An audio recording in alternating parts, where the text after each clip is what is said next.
Yes, I'm live. I did it. I don't even look like I have a cold. That's awesome. Hooray. Come on, sweetie. You coming up? No, you're going to sit here and eat things. It's okay.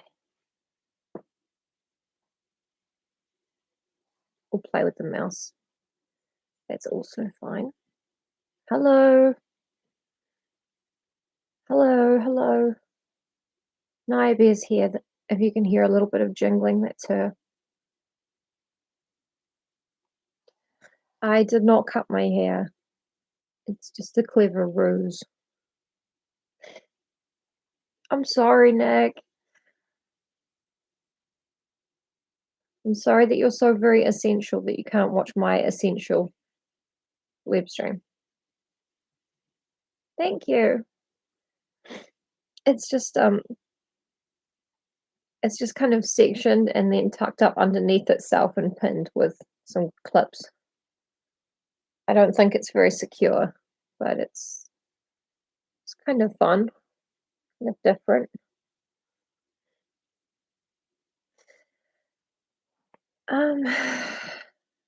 Yeah.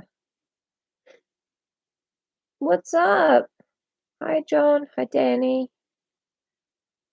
You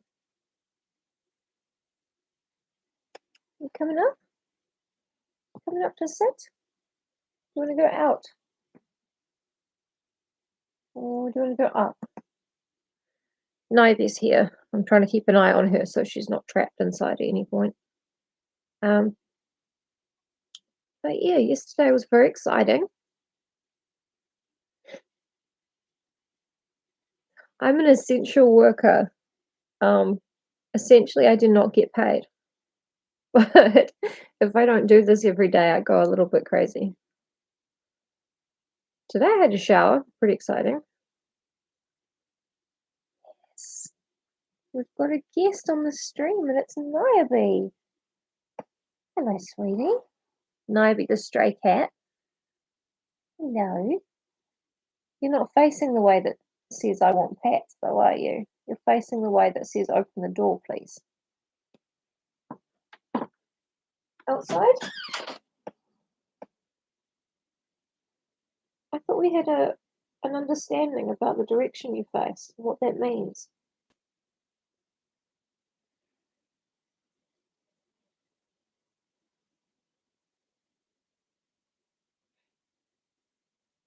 You don't have to go out.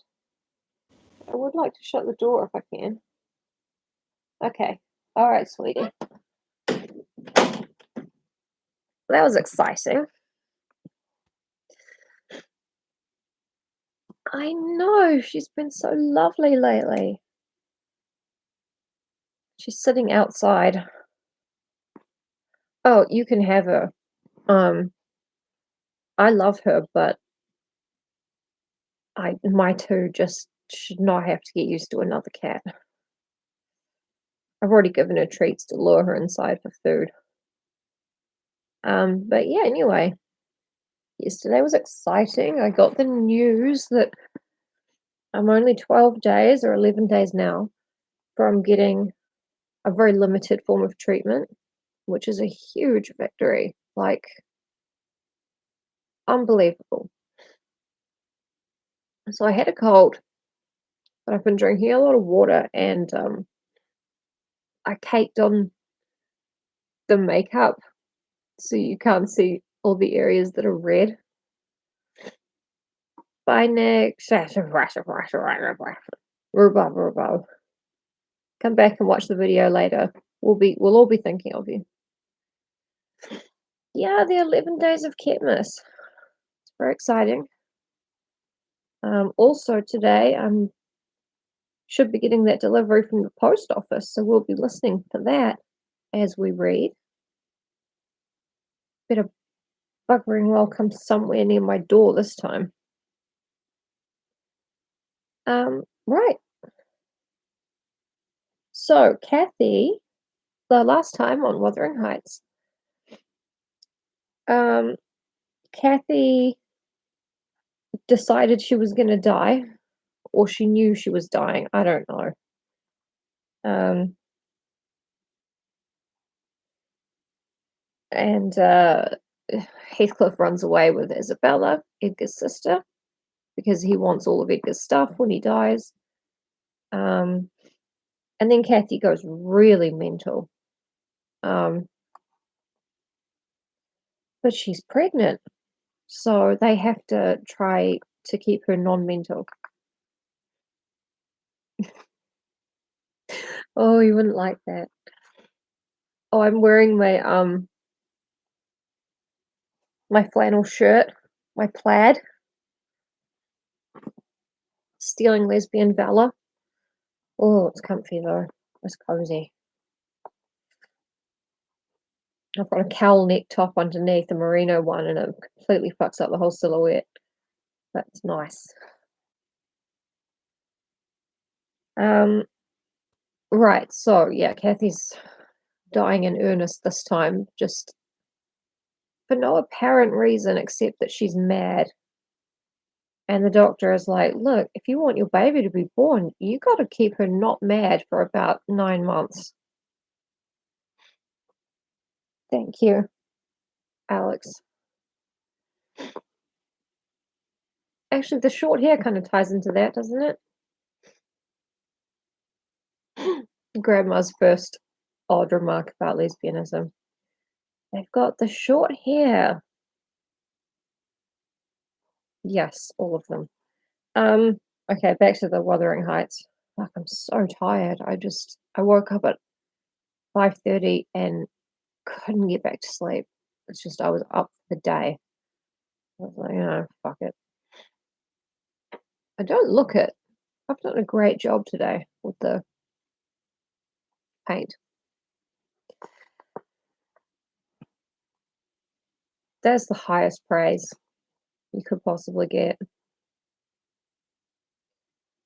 Okay, so Isabella has married Heathcliff. They rode off together to Gimmerton, presumably to get married.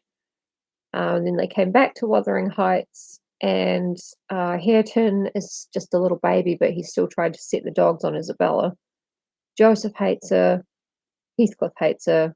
Hindley doesn't really hate her, but he's just like, look, if you're there on the day that I finally kill Heathcliff, you might go too. I don't know. You've been warned, lock your door at night. And Isabella's like, quite like to go home actually. But she can't. Because the story's being told in 1801, as we learned from the beginning. And it all happened about 23 years earlier or something. So you want a divorce? That's not going to happen. Edgar won't answer any letters from his sister. And so Isabella has to write to Nellie, being like, so is Heathcliff human or is he like the devil? And Nellie's like, dude, we told you. I told you. Kathy told you. And she likes him. But, when you have a friend and she kind of sets a cap at somebody who's fucking awful, and you know that you cannot stop it from happening. So you just got to be there to support her during and afterwards. You can switch pronouns around or whatever. It happens to us all.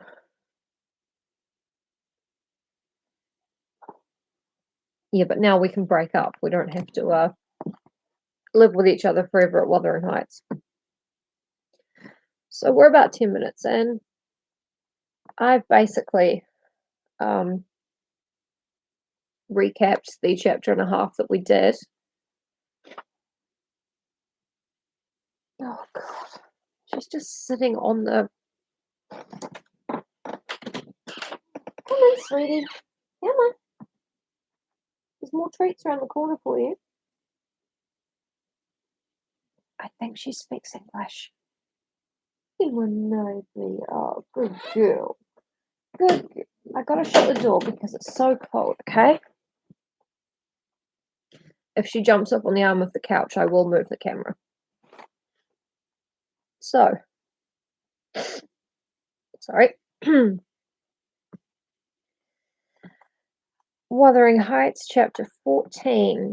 And chapter 13 ended with Isabella's letter. I do hate him. I am wretched. I have been a fool. Heathcliff told Isabella that Catherine is sick and accused Edgar of causing Cathy's sickness. And Heathcliff promised that Isabella would be Edgar's proxy in suffering till he could get hold of him. So yeah, content warning for abusive relationships, although this is Wuthering Heights, so it's kind of like a content warning for vampires and Dracula. Actually, no, there's a lot more abusive relationship content in this than there are vampires and Dracula. Alright, Wuthering Heights, chapter 14. As soon as I had perused this epistle, I went to the master and informed him that his sister had arrived at the Heights and sent me a letter expressing her sorrow for Mrs. Linton's situation and her ardent desire to see him, with a wish that he would transmit to her as early as possible some token of forgiveness by me. Forgiveness, said Linton. I have nothing to forgive her, Ellen. You may call at Wuthering Heights this afternoon, if you like, and say that I am not angry, but I'm sorry to have lost her, especially as I can never think she'll be happy. It is out of the question my going to see her, however. We are eternally divided, and should she really wish to oblige me, let her persuade the villain she has married to leave the country. Yeah, Heathcliff and Cathy have, I don't even know what you call it when both of them are abusing each other and they both like it. Maybe it's just toxic relationship. I don't know. I don't know if there's a name for what's going on there. And you won't write her a little note, sir? I asked imploringly. No, he answered. It is needless. My communication with Heathcliff's family shall be as sparing as his with mine. It shall not exist. Mr. Edgar's coldness depressed me exceedingly, and all the way from the Grange I puzzled my brains how to put more heart into what he said when I repeated it, and how to soften his refusal of even a few lines to console Isabella. Codependent. That's the one. Yeah. It's a beautiful love story, though, because of that bit where Cathy's like, Heathcliff is my soul. I am Heathcliff. That's so romantic. And, like, when he wants to kill everybody that isn't her, where have all the cowboys gone? Oh, Naomi's found the memory foam cat bed I bought for Veronica.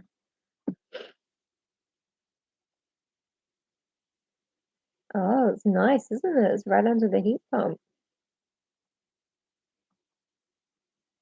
If I pick up the computer and show you guys her, she'll get off the mat and run outside, so I'm not going to do that, but that's the only reason why. I dare say she had been on the watch for me since morning.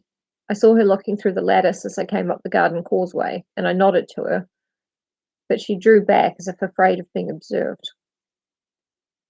I entered without knocking. There never was such a dreary, dismal scene as the formerly cheerful house presented. I must confess that if I had been in the young lady's place, I would at least have swept the hearth and wiped the tables with a duster. But she already partook of the pervading spirit of neglect which encompassed her. Her pretty face was wan and listless, her hair uncurled, some locks hanging lankly down and some carelessly twisted round her head. Probably she had not touched her dress since yesterday evening. Hindley was not there. Mr. Heathcliff sat at a table, turning over some papers in his pocketbook, but he rose when I appeared, asked me how I did, quite friendly, and offered me a chair. He was the only thing there that seemed decent, and I thought he never looked better. So much had circumstances altered their positions that he would certainly have struck a stranger as a born and bred gentleman, and his wife as a thorough little slattern. She came forward eagerly to greet me and held out one hand to take the expected letter. I shook my head. She wouldn't understand the hint, but followed me to a sideboard, where I went to lay my bonnet, and importuned me in a whisper to give her directly what I had brought. Heathcliff guessed the meaning of her manoeuvres and said, "If you have got anything for Isabella, as no doubt you have, Nelly, give it to her. You needn't make a secret of it. We have no secrets between us." Romantic hero. "Oh, I have nothing," I replied, thinking it best to speak the truth at once. "My master bid me tell his sister that she must not expect either a letter or a visit from him at present.